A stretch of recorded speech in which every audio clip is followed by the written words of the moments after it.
Telangana BJP రాష్ట్ర అధ్యక్షుడి ఎన్నికకు రంగం సిద్ధమైంది. బీజేపీ శ్రేణులు ఎప్పుడెప్పుడని ఎదురుచూస్తున్న అధ్యక్షుడి ఎన్నికకు ఎట్టకేలకు ముహూర్తం ఖరారైంది. ప్రెసిడెంట్ ఎలక్షన్కు ఆదివారం నోటిఫికేషన్ విడుదల చేయనున్నారు. సోమవారం ఆశావాహుల నుంచి నామినేషన్లు స్వీకరిస్తారు. జూలై 1న ఎన్నికలు నిర్వహించి రాష్ట్ర అధ్యక్షుడిని అధికారికంగా ప్రకటించనున్నారు. మొత్తానికి అధ్యక్ష ఎన్నిక సస్పెన్స్కు తెరపడనుంది.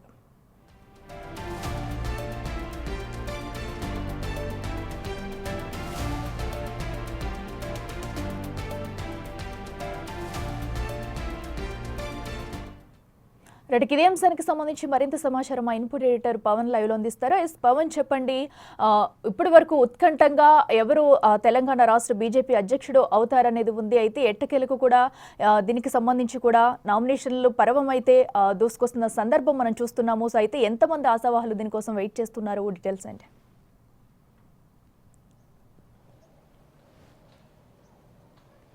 యాక్చువల్గా 14 రాష్ట్రాలకు సంబంధించి అధ్యక్ష ఎన్నికలకు అటు బీజేపీ సిద్ధం చేస్తుంది. సంస్థాగతంగా అధ్యక్షుల్ని నియమించడానికి రంగం సిద్ధం చేసింది. ముఖ్యంగా తెలుగు రాష్ట్రాలలో, 2 తెలుగు రాష్ట్రాల్లో ఆంధ్రప్రదేశ్, తెలంగాణలో అధ్యక్ష ఎన్నిక ఎప్పుడు జరుగుతుందా అనే ఉత్కంఠ అయితే నెలకొని ఉంది. ఇక్కడ తెలంగాణ రాష్ట్రంలో ఈటెల రాజేందర్ను ఎప్పటి నుంచో కూడా ఆయన అధ్యక్షుడిగా ప్రకటిస్తారనే పెద్ద ఎత్తున ప్రచారం జరుగుతూ ఉంది. అయితే ఇప్పటికీ అటు తెలంగాణ రాష్ట్రంలో ఆశావాహులు అధికంగా ఉన్నారు.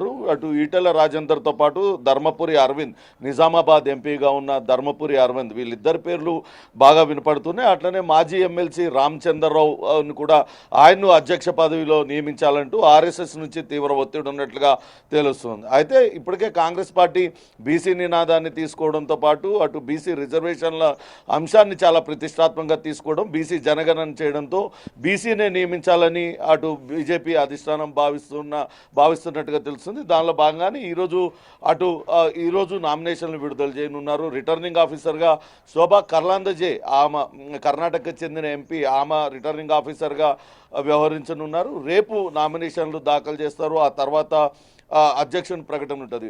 ముఖ్యంగా అటు ఏకగ్రీవంగానే ఈ అధ్యక్ష ఎన్నిక ఉండే అవకాశం అయితే కనపడుతుంది. ఈరోజు అటు కేంద్ర హోంశాఖ మంత్రి అటు అమిత్ షా పర్యటన తెలంగాణలో ఉంది. నిజామాబాద్లో పసుపు బోర్డు కార్యాలయాన్ని ఆయన ప్రారంభిస్తారు. ఈ నేపథ్యంలోనే అటు తెలంగాణకు సంబంధించిన బీజేపీ నేతలను ఆయన కలిసే అవకాశం ఉంది. కలిసిన తర్వాత పేరును ప్రకటించే అవకాశం ఉంది. అయితే ముఖ్యంగా రేసులో మాత్రం అటు మల్కాజ్గిరి ఎంపీగా ఉన్న ఈటెల రాజేందర్తో పాటు అటు ఎంపీ ధర్మపురి అరవింద్, వీళ్ళిద్దరూ కూడా ఉన్నారు. మరోపక్క లక్ష్మణ్ పేరు కూడా వినపడుతుంది. రాజ్యసభ సభ్యుడు లక్ష్మణ్ గతంలో ఆయన బీజేపీ అధ్యక్షునిగా, రాష్ట్ర అధ్యక్షునిగా పనిచేశారు.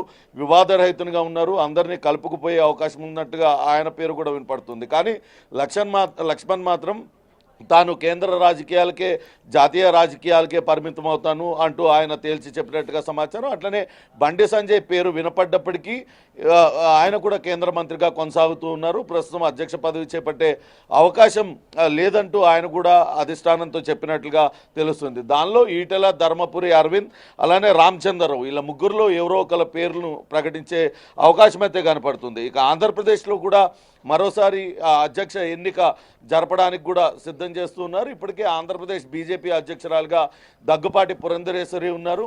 అక్కడ కూడా ఆశావాహులు భారీగా ఉన్నారు. ఇటీవలనే పార్టీలో చేరిన మాజీ కేంద్ర మంత్రి సుజనా చౌదరితో పాటు సీఎం రమేష్, మాజీ రాజ్యసభ సభ్యుడు జీవీఎల్ నరసింహారావుతో పాటు పార్టీ జాతీయ కార్యవర్గ సభ్యుడు పివి మాధవ్, యువ నాయకుడు విష్ణువర్ధన్ రెడ్డి, జయప్రకాష్ నారాయణ్, వీళ్ళందరూ కూడా పోటీ పడుతూ ఉన్నారు.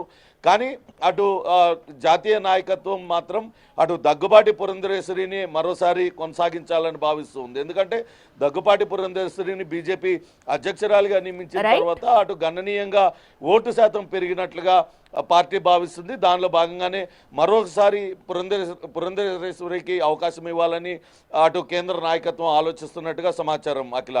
Right Pawan, thank you.